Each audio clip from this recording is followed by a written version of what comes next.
लागू नहीं हो पा रहा है, इसका हम जवाब चाहते हैं। सिंपल सा चीज है, क्यों आखिर नहीं हो रहा है। 15 नवंबर 2000 को झारखंड अलग राज्य हुआ।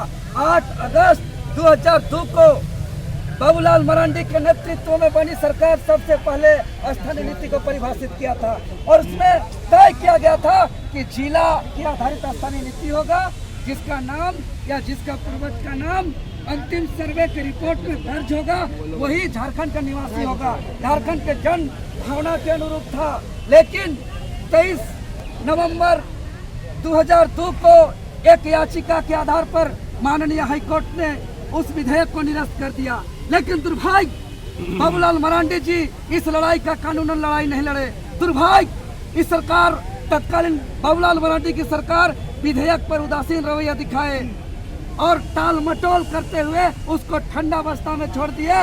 दुष्परिणाम हुआ कि अंततः जब उसके बाद 2010 में जब अर्जुन मुंडा की सरकार बनी थी, तब एक मंत्रिमंडलीय का उप समिति गठन किया गया था यही स्थानीय नीति को परिभाषित करने के लिए। और तब उस उप समिति का हम दावे के साथ कहते हैं, शर्म आना चाहिए आजसू पार्टी को कि आजसू पार्टी के सुप्रीमो सुदेश कुमार महतो को अर्जुन मुंडा कार्यकाल में जो स्थानीय नीति मंत्रिमंडलीय उप समिति गठन किया गया था उसको मुख्य संयोजक बनाया गया था, लेकिन उन्होंने कोई जवाब नहीं दिया। उप समिति कहा क्या काम किया, कुछ नहीं हुआ। उसके बाद जब 2013 में फिर से जब तत्कालीन के समय में हेमंत सोरेन के नेतृत्व में सरकार बनी थी, तो फिर से मंत्रिमंडलीय उप समिति का गठन हुआ था और तब तत्कालीन मंत्री स्वर्गीय राजेंद्र प्रसाद सिंह को मुख्य संयोजक बनाया गया था। बंधु तिर्की जी को, उसका विद्युत बरन महतो जी को,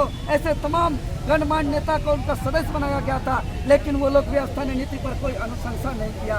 अंततः 2019 में जब हेमंत सोरेन की सरकार बनी, पहला सत्र में जो है कि खतियान आधारित स्थानीय नीति पारित करेंगे, 5 लाख लोगों को रोजगार देंगे, लेकिन 5 साल टाल मटोल किया और 2024 से चुनाव से जस्ट पहले यानी 11 नवंबर 2022 को विशेष सत्र बुला करके 1932 खतियान आधारित विधेयक 2022 पास किया।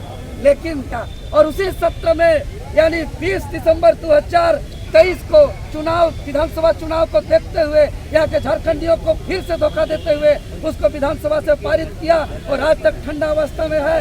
बजट सत्र के दौरान हमारा झारखंड लोकतांत्रिक क्रांतिकारी मोर्चा के एकलौता डुमरी विधायक माननीय टाइगर जयराम महतो जी बजट सत्र में जोर शोर से सदन के अंदर उठाया था इस बात को, लेकिन यहाँ बैठे तमाम मंत्री विधायक और सरकार जवाब नहीं दे पाया और बार बार टाल मटोल कर रहा है। धोखा देने के लिए 9वीं अनुसूची में दिया था। अरे 2016 में जब रघुवर दास की सरकार बनी थी, कटअप वर्ष जो है 1985 के आधार पर जो स्थानीय नीति बनाया था, कोई सत्र नहीं था, कोई विधेयक नहीं था, कैबिनेट में इसको पास किया था। तो हम मुख्यमंत्री को हम साफ साफ कहते हैं कि अगर कहते हैं खुद को हुआ सरकार, अगर झारखंडियों के प्रति प्रेम है, अगर झारखंडियों के भावना का आदर है, तो तत्काल कैबिनेट में इस कैबिनेट में खतियान आधारित स्थानीय नीति को परिभाषित करिए। कैबिनेट से पास हो जाएगा ये नीति, ये कानून कैबिनेट से पास हो जाएगा। ये 9वीं अनुसूची में डाल देते हैं, अपना पल्ला झाड़ना चाहते हैं ताकि एक ऐसा बात कि हम तो पास कर दिए लेकिन केंद्र नहीं दे रहा है। जैसे कहते हैं कोई उम्र पार होता है बच्चा लोग को,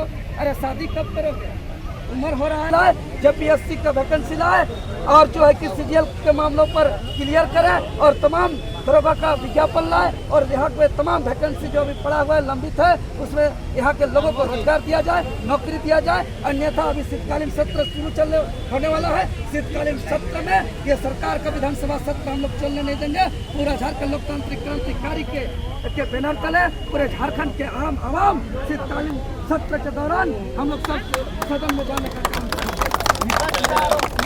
आज एक गंभीर बीमारी की अवस्था में गुजर रहा है। एक इतना भयंकर बीमारी है झारखंड को कि वह